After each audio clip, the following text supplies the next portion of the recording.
3 сард 3-ын дэлхийн аварга шалгаруулах одоо энэ сайхан тэмцээний үеэр бас та бүхэнтэй өнөөдөр одоо уулзж байгаадаа би ч их баяртай. Бэлэг дэмбэлтэй сайхан үйл явдал боллоо.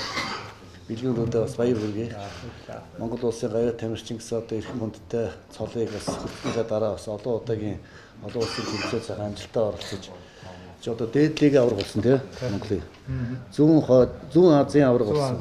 За тэгээ Азийн хөрөл медаль авсан. Тэгээд олон сайхан амжилтуудаар одоо манай Хасын хөлгийн багийн хамт олон тамирчид та бүхэн одоо ингэж амжилт гаргаж ард түмнээ баярлуулж байгаад одоо чин сэтгэлээсээ одоо баяр хүргэе. Ард түмнийхээ нэрийн өмнөөс та бүхэнд бүгдэнд нь баяр хүргэе.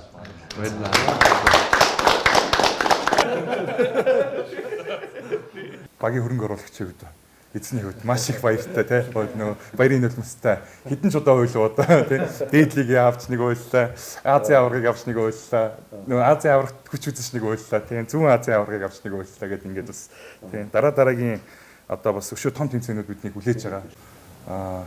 Монголын сагсан бөмбөг бол дотарцсан, тарцсан байсан тий маш хүнд үеийг давж исэн.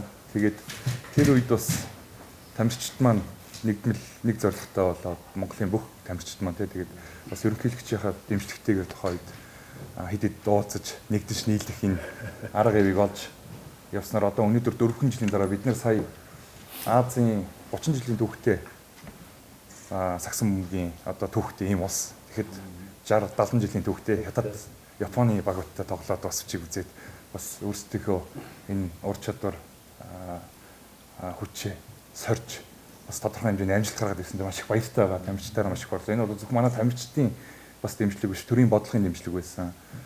Нэгдэж нийлж, нэг зорилгонд ор нэгдэж нийлж чадвал бас монголчууд тэр хаа үрж чадах уу гэдгийг бас харуулж чадсан ийм сайхан үйл явдал болсон. As a team, we thank you for allowing us to become the face of Mongolian basketball and represent this country.